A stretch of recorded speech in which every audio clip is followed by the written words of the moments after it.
I'll admit, epic DJ fails makes a really catchy headline, but in truth, with a solid knowledge of the gear and some preparation, you can fail-proof all of your sets. So there are three main areas where DJs fail. Number one, they fail to prepare. Number two, they make mistakes with their performance. And number three, they have no idea how to work with other people and rub people up the wrong way.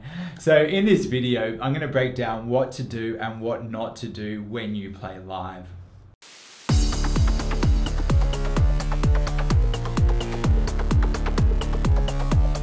So number one, preparation. Here's the thing.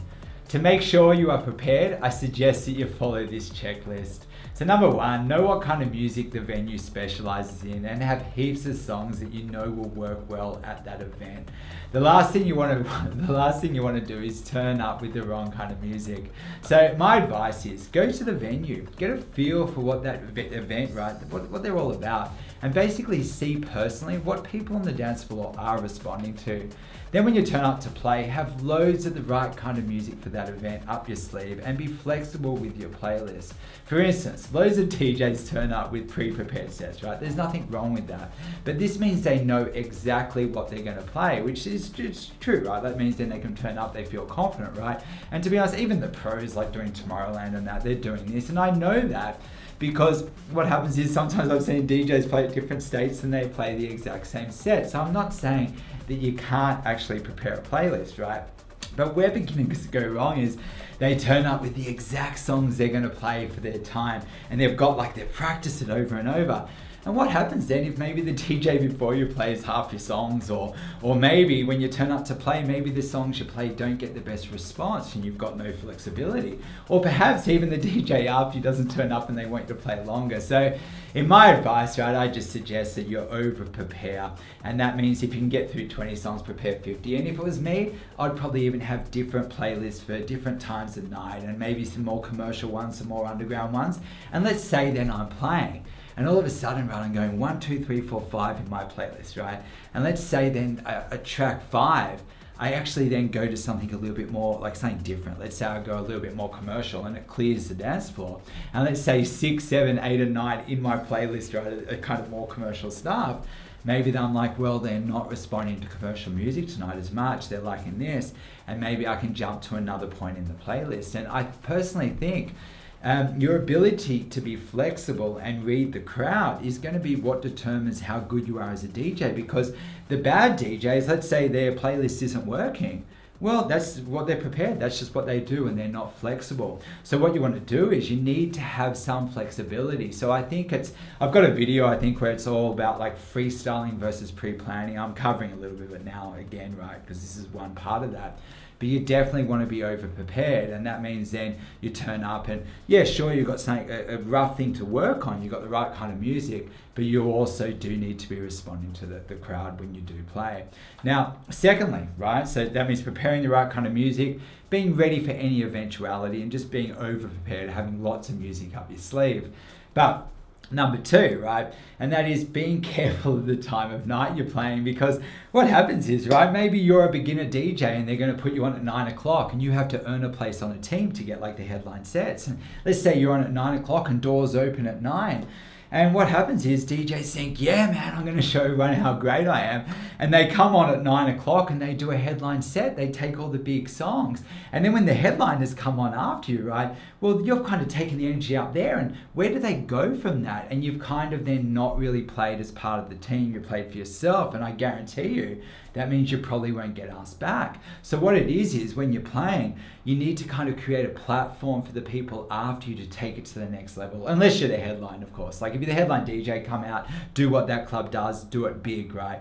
But if you're the opening DJ, maybe my advice would be maybe kind of stuff that kind of tap along, that's kind of cool, but maybe avoid the big FES songs, you know, that's for the headliner. And if you can honestly set up the headliner, it's like a quarterback, I guess, like you set up the plays, right? So say, for instance, with a quarterback, they set it up. So if you set it up for the headliners, and then they all of a sudden, they get the glory, they get the touchdowns or whatever, right?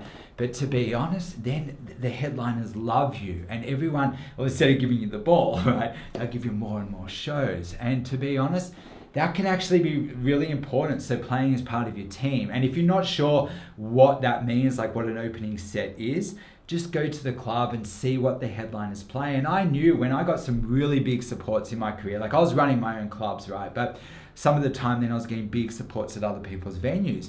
And what I'd do is I'd just go listen to that DJ, listen to what kind of music they're playing, like on their SoundCloud or something, and then basically avoiding those songs and trying to just create a platform for them. And then they could come on and go to another level. But if you come on and outshine the headliner, to be honest, no one's going to want to work with you. And thirdly, I'd say make certain that you promote your show. So let's say the venue decides to test you out. The chances are they're going to put you on early, right, as mentioned, or perhaps even some venues have side rooms. Now, trust me, from running clubs a lot, like I've run side rooms before, right? And what they are is they're just testing grounds to see, I guess, basically who can create atmosphere. And where all DJs go wrong is, from what I can see, they think it's all about the music. Now, don't get me wrong. Being a good DJ and playing good music is definitely part of it, and it's going to be what helps you to build a fan base, what helps you to kind of get big. You know what I mean? There's no doubt about it. But it's also about atmosphere. And what happens, right, is DJs get their show and they put 100% of their effort into working on their music and none really on promoting. And then all of a sudden, let's say you turn up at 9 and you're the opening DJ and no one turns up to 10 and you're there playing to yourself. Trust me, the venue's not going to be thinking, oh, how great's this DJ playing to themselves? They're going to be thinking, oh, is it going to be a quiet night? So they're like wondering, you know, they're thinking maybe you're even bad luck, you know what I mean? So what it means is, say you're in a side room and there's no one there, or you know you're early and there's not many people there. What you need to do is you need to kind of like promote your show a bit, and that means I'm not talking about bringing enough people to pack the venue, but a little bit of support can go a really long way. And I've seen it over and over with my student events, and that is, you know, some students promote. Maybe they're the first DJ on, but if they've got like several friends on the dance floor, then people turn up, and then when they turn up, people are there to dance and meet people and drink and have a good time or whatever. So what happens is they see some people on the dance floor and it can build quickly. And then all of a sudden, if the promoters say, if it's they're arriving, like, wow, this is big for this time, maybe they'll think you're a good omen as well. Like, sorry to bring the superstition stuff on, but they could do that. Or if you're in a side room, they're like, wow, that's packed, let's test that person out and put him in the main room. So don't underestimate the power of atmosphere, and your ability to be a good DJ is going to come down to how much atmosphere you can create. And having people there to support you, in my experience, is the equivalent of taking out atmosphere insurance. Now, you're also going to need to know how to beat match without sync or without any kind of visual aid. Now, this means stop using sync and stop line matching. Now, if you can't beat match using your ears and the gear you have to play on is old, right, you may be in for a bit of a shock, right? Because the old gear doesn't have sync and you can't stack the waveforms. There's two separate screens.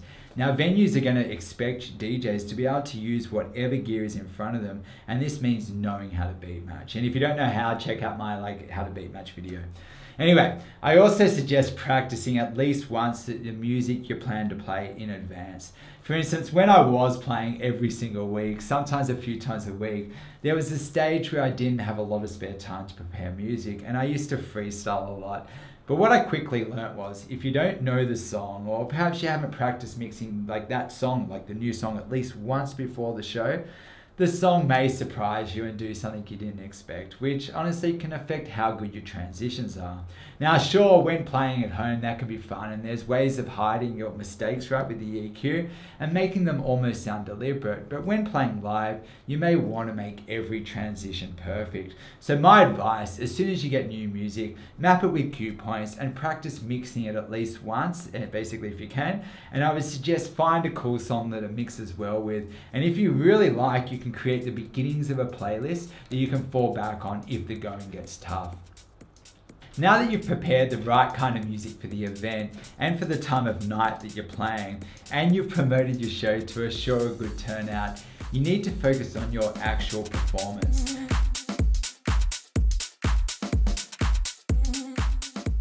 So here's some performance fails that you should keep an eye out for, right? So number one, one of the most common performance fails is to load your new song onto the song, like the side that's already playing, and basically the song cuts out. Now, if you're using a computer, right, to load your songs, you can quickly hit Command Z, or at least on a Mac, right, and that's undo. And that basically should go back to the original song playing from where the song was playing from. So that's a good little hack. But if you're on club gear, it's basically going to mean the song's going to cut out, and you're either going to have to start the song again, or you're going to have to start your new song. But don't worry, right? Even the biggest DJs in the world have done this at one stage in their life, right? And it's going to remind you of the importance of always double checking which side is playing. Now, number 2, another common mistake is that you hit play and you just can't hear anything. So what you need to do is you just need to quickly check. So if you've got signal, right, then if you don't have signal, just make sure that the cables are in the right thing and the input selector is matching the right input at the back. Make sure the trim's up, at least to 12, so just keep it slightly below the reds there. Then make sure the volume fader's up, the master's up. And another thing, this is the big one, like, you know, basically maybe check your crossfaders either in the center, or ideally turn it off with your crossfader assigned. Basically, I have this video called Things That Make You Go right, basically on my website. And I also have a PDF with a checklist of things to check when playing live. So I'll link that in below. Definitely sign up. That's in my free material. Now, number 3, I'd be careful of hopping onto the mic and starting to MC without the promoter's, permission.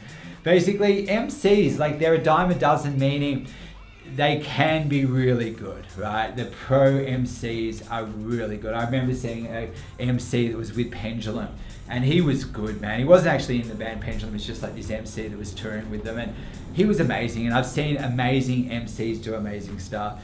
But I've also seen many times random drunk people hopping on the mic and not knowing when to shut up. And that means they're just going all the time. Now, if that's your mate or you, to be honest, it's embarrassing for everyone, and you're not lifting the vibe. People are like, shut up. They want to hear the song. So my advice, if you're unsure, right, unless MC is part of your act and they've booked that because they know that, you know what I mean, and you're like promoting yourself as like an MC and stuff. But if they're expecting you to be a DJ and all of a sudden you start busting out the mic without their permission, to be honest, it could create a bad impression. So I'd be very careful about hopping on the mic without pre-approval.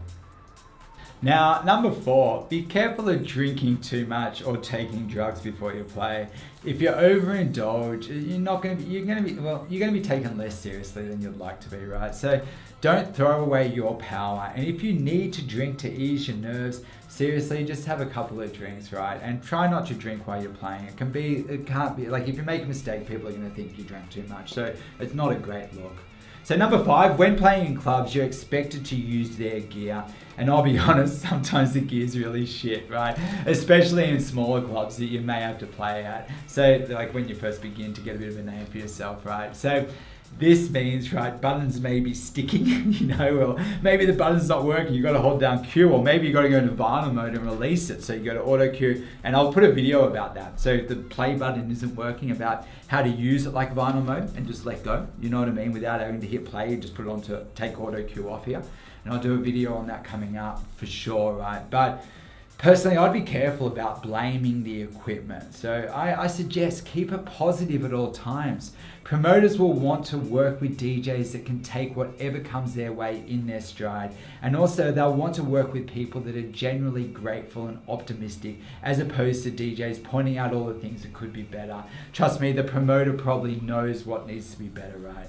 So they're probably aware of the gear too. Maybe the venue's giving the promoter a hard time, and now you go in and start saying, oh, the gear's shit. That could be putting like salt in a wound. So be careful about complaining about the gear. See, I remember once then I was running events and I knew the gear was shit and wanted to sing, and the venue was just being stingy with how much they were putting out, right? So, and I'll go in, if you're not sure about who runs the events, like I've got one, how to start a nightclub and how to run a nightclub. So with myself, what it means is I'm running the clubs and promoting it, but I don't own the venue, and the venue's like responsible for providing the equipment, but they don't want to always, they can be stingy, right? And I guess I can't blame them on one hand. Like on one hand, who wants to throw another 10K at a full setup here when people are probably treating it badly anyway? So they're like, nah, you've got to use what you've got.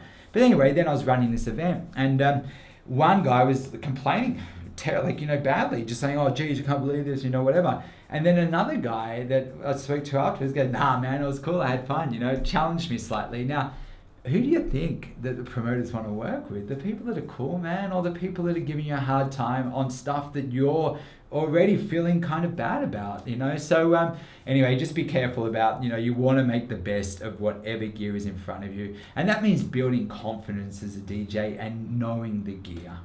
Now, last but not least, do not overdo the effects, okay?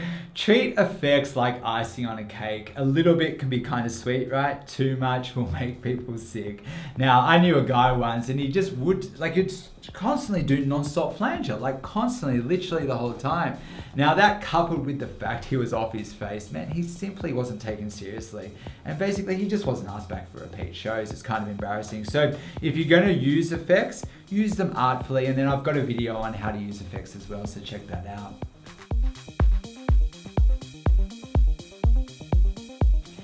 Now, this is the area that no one talks about, because the chances are the majority of people making DJ videos are just DJs, right? And there's nothing wrong with that. Like, it's cool, right? Obviously, that's what this is about. But personally, right? Yeah, sure. I DJ'd every week for nearly 17 years, often a few events per week, right?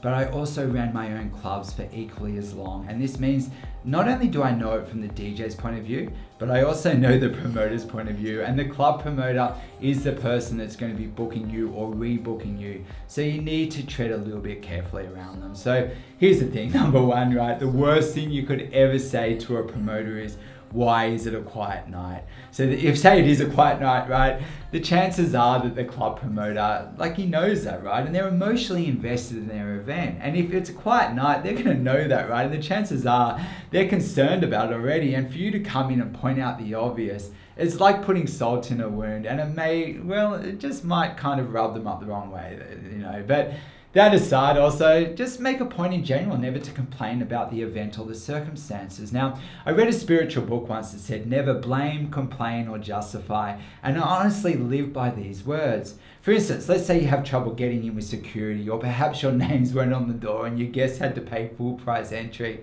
Instead of creating more grief for the promoter, just arrive earlier next time, even before the doors open. Introduce yourself to the security as a DJ and let them know you have some friends coming, and perhaps even do your best to be cool with security and create a late relationship with them, and check on them throughout the event that basically everything's going to plan. Then if you have a door list, speak to the door girl before the doors even open. Now, the promoter is already under enough pressure, and some of these things may be out of their control, especially if it's already done, right? So try and be part of the solution, not the problem, or like, just to increase your chances of being booked again and creating a relationship with that person. Now, on that, I also suggest arriving early, staying late, supporting the other DJs, and even supporting each other's posts, like leading up to the event. So if you're part of the community and cool to work with, it honestly counts for so much. And I remember reading something once about Dwayne Johnson, The Rock, and also this documentary on Danny Trejo, this hard-looking guy who played in Machete, right? And basically, what they said, right, for them, they said it's all about being cool to work with. Now, sure, the directors may want them to act tough when they are on camera, but off camera, right, people don't want to work with hotheads. But these guys are notoriously nice, and they treat everyone with consideration and respect. And they both said this was a massive contributing factor when it came to being successful in their fields and getting loads of repeat work. Now, I know this sounds like there's a lot that can go wrong or a lot that you need to do, but the truth is, if you play the right kind of music at the right time of night, you turn up early, you stay late, you support all the other DJs and the event as a whole, and you keep a positive attitude and commit to enjoying yourself no matter what happens, then honestly, you have nothing to worry about. All in all, promoters and other DJs will be wanting to work with cool people. So if you're going to be a dick, right, you're going to want to make sure that you make up by it for having an epic fan base, right? So the more successful you are, the more you can pull off a sense of entitlement. But if you're new, you need to do everything you can to help the promoter, and that means basically not creating more work or stress for them. Try and work as a team and try and think, what can you do, what can you give instead of what can you get, and how can you help instead of complaining about things that, like I said, may be outside the promoter's control anyway. So anyway, if you're interested in how the whole promoting side of it works, I've got a few videos like this one, how to run a nightclub and how to start a nightclub, where I just share some insights on how that scene works. It's part of my experience, because I think like not only knowing how to DJ, but knowing how the venues work and how it all operates can really, really be helpful when it comes to you to approaching the promoters and working with them and building successful relationships. Anyway, thanks heaps for watching. Welcome to the Club Ready Tribe. See you in the next video.